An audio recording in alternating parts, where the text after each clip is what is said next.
바다의 왕을 한 마리 떠올려 보세요.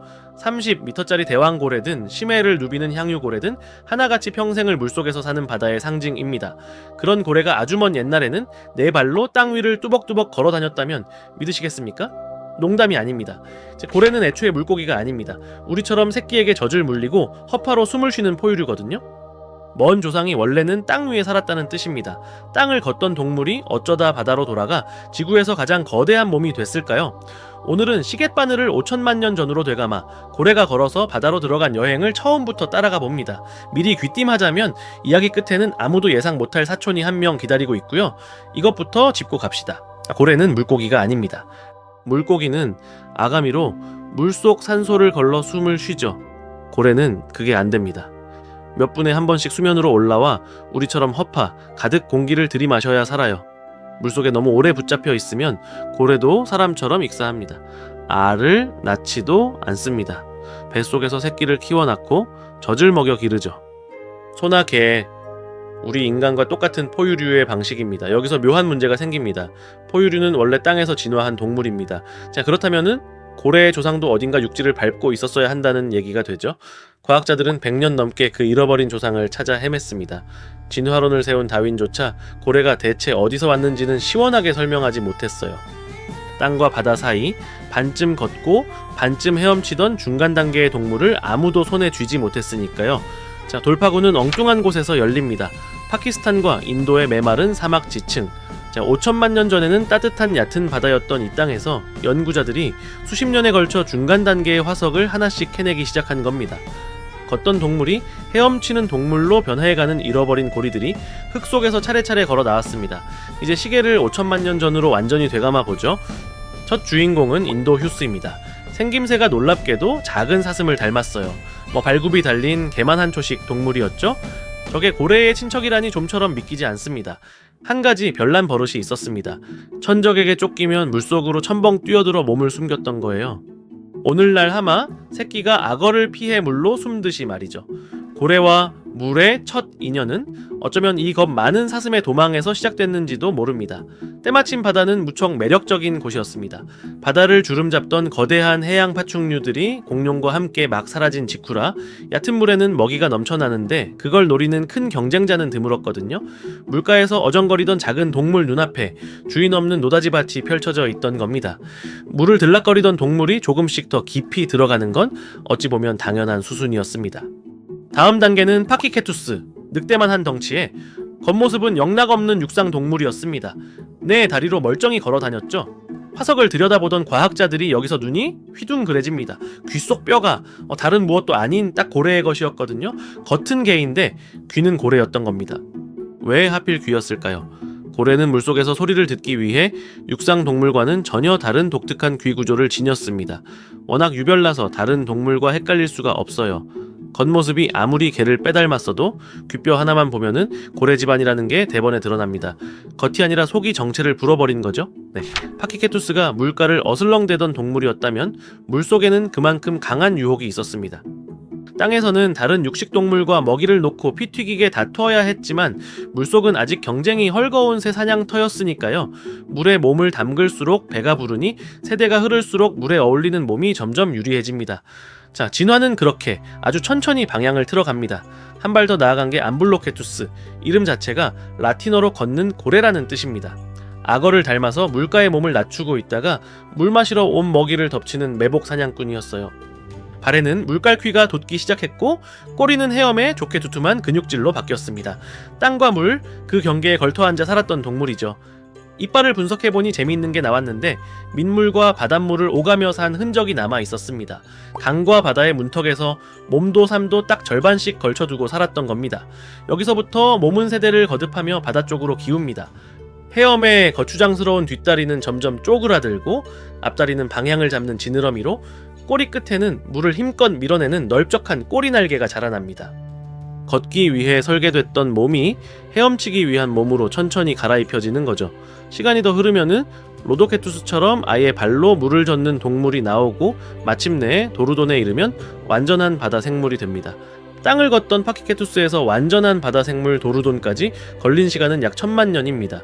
인류가 침팬지와 갈라선 게 겨우 600~700만 년 전이니 그 2배쯤 되는 세월을 들여 고래는 무틀 통째로 버리고 물로 갈아탄 겁니다. 자, 도르돈에게는 슬쩍 웃음이 나는 흔적이 하나 남아 있었습니다. 이미 완전한 바다 동물이 됐는데도 엉덩이 쪽에 아주 조그만 뒷다리 한 쌍이 그대로 붙어 있었던 거예요. 걷는 데는 아무짝에도 쓸모없는 조상이 남기고 간 마지막 기념품이었습니다. 5천만 년 여정에서 가장 상징적인 변화는 콧구멍입니다. 맨 처음 파키케투스는 콧구멍이 우리처럼 주둥이 끝에 달려 있었습니다. 물속 생활이 길어질수록 콧구멍은 세대를 거듭하며 조금씩 얼굴 위로 기어 올라갑니다. 자, 그렇게 정수리까지 올라간 콧구멍이 바로 오늘날 고래가 등만 살짝 내밀고 푸시식 숨을 뿜는 분수공입니다. 얼굴 한복판에 있던 코가 수천만 년에 걸쳐 머리 꼭대기로 이사를 갔다는 이야기죠. 코의 이사는 단순히 자리만 바꾼 게 아닙니다. 물속에서 살아가려면 헤엄치는 와중에도 편하게 숨을 쉬어야 하잖아요. 자, 코가 정수리에 있으면 굳이 얼굴을 물 밖으로 다 내밀 필요 없이 등만 수면에 슬쩍 스치며 숨을 채울 수 있습니다. 다큐멘터리에서 흔히 보는 고래가 물 위로 물보라를 뿜어 올리는 그 장면. 얼굴이 아니라 등에서 물기둥이 솟는 건 이 5천만 년짜리 이사가 남긴 결과입니다. 바뀐 건 코만이 아닙니다. 네, 물속 천을 지키려 살가죽 밑에는 두꺼운 지방층이 깔리고 온몸을 덮던 털은 거의 다 빠졌습니다. 네, 귀도 물속 소리를 잡기 좋게 통째로 개조됐고요. 네, 걷기 위한 육상 동물의 몸을 부품 하나하나 헤엄치기 위한 몸으로 다시 짜 맞춘 겁니다. 이제 오프닝에서 약속한 뜻밖의 사촌 이야기를 꺼낼 차례입니다. 자, 고래가 육지동물에서 왔다면 지금 살아있는 동물 가운데 고래와 가장 가까운 친척은 누구일까요? 상어? 상어는 물고기죠. 물가에나 돌고래? 돌고래는 아예 고래의 한 식구고요. 정답은 놀랍게도 하마입니다. 유전자를 뜯어보니 고래와 하마는 먼 옛날 같은 조상에서 갈라져 나온 제법 가까운 사이였습니다. 한쪽은 강가에 눌러앉아 하마가 됐고 다른 한쪽은 바다로 걸어 들어가 고래가 된 거죠. 소나 돼지 같은 발굽 동물까지가 이들의 먼 친척이라니 알고 보면은 한 집안 이야기입니다. 생각해보면 하마도 하루의 대부분을 물속에서 보내고 새끼도 물속에서 낳습니다. 물을 못 떠나는 그 성미가 두 동물이 나눠 가진 핏줄의 증거인지도 모르죠. 네, 더 놀라운 건 육지 조상의 흔적이 지금 이 순간 헤엄치는 고래 몸속에도 남아있다는 사실입니다. 오늘날 거대한 고래 몸 안에는 한때 다리를 지탱하던 골반뼈 조각이 아직도 조그맣게 떠 있습니다. 척추에 이어져 걷게 해주지도 딱히 하는 일도 없는 뼈죠. 그런데 바로 이 쓸모없어 보이는 뼈 조각이야말로 고래가 옛날 옛적 네 발로 땅을 딛고 섰다는 지울 수 없는 증거입니다. 가끔은 이 흔적이 소름 돋는 방식으로 튀어나오기도 합니다.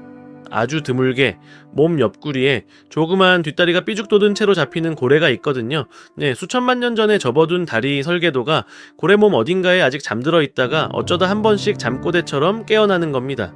고래 새끼도 마찬가지입니다. 어미배 속에서 자랄 때 초기에는 뒷다리 싹이 잠깐 돋았다가 자라면서 도로 사라집니다.